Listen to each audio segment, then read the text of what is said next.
தூய பெருவடையலுங்க. எந்த ஒரு கிராஸ், இடவெட்டு, சிட்டு வடை எதுவுமே நான் பண்ணல. நாட்டுக்கோழி பொறுத்த வரைக்கும் எல்லாமே வந்து 8 மாதம் வளர்ச்சிங்க. 8 மாதத்துக்கு அப்புறம் தான் கறி கொடுக்க முடியும். அது சிறுவடை எடுத்தீங்கன்னா அது 1,5 கிலோ தான் வரும் 8 மாதத்தில். பெருவடை எடுத்தீங்கன்னா உங்களுக்கு 4 கிலோ கேரண்டி சேவல்ல. பொட்டையிலும் ஒரு 2-2.5 கிலோ 3 கிலோ வரைக்கும் வருங்க. அதனால நான் பெருவடையை சூஸ் பண்ணேன். ஃபர்ஸ்ட் 10 குஞ்சு தான் வாங்கினேன். அது 2 மாதம் குஞ்சா வாங்கினேன். அதை வச்சு நான் முட்டை வச்சு பார்க்கலான்னு நினச்சேன். ஸோ அது 1 வருஷம் மேலே ஆச்சு. அது குஞ்சுங்களா வாங்கி தாய்க்கோழியாக மாற்ற. ஆமாம், தாய்க்கோழியாக மாற்றத்துக்கே எனக்கு 1 வருஷம் ஆச்சு. அதனால் நான் என்ன பண்ணேன், ஓகே ஒரு 4-5 மாதத்துக்கு ஒரு தடவை ஒரு பேட்ச் வாங்கலாம், வாங்கி நம்ம பண்ணையை பெருசு பண்ணலான்னு சொல்லிட்டு அதுக்கப்புறம் தான் கோழி ஷெட்டு ஒன்று போட்டேன். அதுக்கு தகுந்த மாதிரி ஒரு 40 அடி அகலத்துக்கு போட்டேன். ஒரு 25-20 அடி அகலம், 40 அடி நீளத்துக்கு ஒரு கோழி ஷெட்டு போட்டு பேட்சாக வாங்கி விட்டுட்டு இருந்தேன். அதுக்கப்புறம் நம்ம 3 வருஷம் ஆச்சுங்க. இப்போ நான் கோழி குஞ்சு வாங்கி ஸ்டாப் பண்ணியே ஒரு 4-5 மாதம் தான் இருக்கும். இது வரைக்கும் வாங்கிட்டு இருந்தேன். அது என்ன ரீசன்னா, நானே அடையில வச்சு ட்ரை பண்ணேன். இந்த பெருவடையை பொறுத்த வரைக்கும் முட்டையை உடச்சி குடிச்சிருங்க, இல்லை உடச்சிரும், அடைய உட்காந்து உடச்சிரும், குஞ்சு சரியாக காப்பாற்ற தெரியல.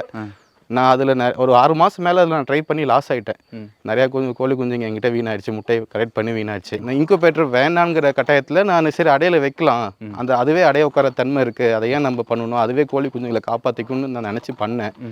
மிச்சம் மீதி காப்பாற்றி வந்தாலும் ரகுடு விட மாட்டேங்குது, கீரி விட மாட்டேங்குது. இப்போதைக்கு எனக்கு ஒரு மாதத்துக்கு 100-200 முட்டை வருதுங்க. முட்டையாகவும் கேட்குறவங்களுக்கு கொடுக்குறேன், கோழி குஞ்சு கேட்குறவங்களுக்கு நான் இன்குபேட்டரில் வச்சு கொடுக்குறேன். இன்னொன்று வந்து சிக்ஸ் மூலியமாக போகிறது பெட்டர்னு நான் சொல்லுவேன். ஏன்னா நம்ம நோய் மேலாண்மை ஈஸியாக கற்றுக்கலாம். சிக்ஸை நம்ம வாங்குறது இன்வெஸ்ட்மெண்ட் கம்மி. அது க்ரோத் நம்ம செக் பண்ணலாம். எந்த தீவனம் கொடுத்தா எப்படி வரும், டிவார்மிங் பண்ணுறது எப்படி, வேக்சினேஷன் பண்ணுறது எப்படி, நோய் வந்தால் என்ன பண்ணணும், அதுக்கு நம்ம தேடல் ஆரம்பிப்போம். இப்போது குறாத்திட்டு இருக்குது, ஒரு சளி இருக்குது, அதனால் அது எப்படி சரியாகணும் நம்ம யார்கிட்ட கேட்போம், அதை வாங்கி பண்ணுவோம். ஸோ அந்த எக்ஸ்பீரியன்ஸுக்கு நீங்கள் 6லேருந்து போகணும். இல்லை எனக்கு அதுக்கு டைம் இல்லை, என்கிட்ட மணி இருக்குது, நான் ஷெட்டு போட்டேன், ஏன்னா என்னால் சிக்ஸ் வாங்கி வளர்த்த நேரம் இல்லை, நான் உடனே சிக்ஸ் விற்க சேல்ஸ் பண்ணணும் அப்படின்னா நீங்கள் பேரண்ட் ஸ்டாக்காக வாங்கிக்கலாம். பேரண்ட் ஸ்டாக்காக எடுத்து வந்து நீங்கள் கேஜ் மெத்தட் போடுறீங்களோ இல்லை நீங்கள் பரவாயில்ல மேய்ச்சலில் விட்டு கூட பண்ணிக்கலாம்.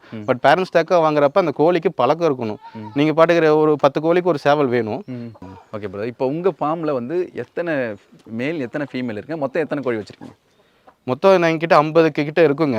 கரெக்டான கணக்கெடுப்பு எடுக்கல. சேவல் மட்டும் 8 இருக்குங்க. சேவல் மட்டும் 8 இருக்குது. 2 வெளியிருந்து வாங்கினது இருக்குது. நம்ம பிரீட் சேவல் 6 இருக்குது. நீங்கள் சொல்கிற கணக்கு பார்த்தீங்கன்னா பேரண்ட்டு க்ரோயர் ஸ்டேஜ் எல்லாமே சேர்த்து சொல்கிறீங்க? எல்லாமே சேர்த்து சொல்கிறேன். எல்லாம் சேர்த்து ஒரு 50 கிட்ட அவ்வளோதான் இருக்குது. நம்ம அதிக எண்ணிக்கை வளர்க்கறது இல்லை. நம்ம 60-70 அந்த ரேஞ்சுக்குள்ளேயே நம்ம மெயின்டைன் பண்ணிக்கிறோம். எதனாலங்க? அதுக்காகிற ஃபீட் காஸ்ட்டு, அதுக்கான ஷெட்டு, அதான வேலையாட்கள், அதை பார்த்துக்கிறதுக்கான டைமு இதுவே எங்களுக்கு கரெக்டாக இருக்குது. எங்களுக்கு இது கூட சேல்ஸே எங்களுக்கு வந்துடுது.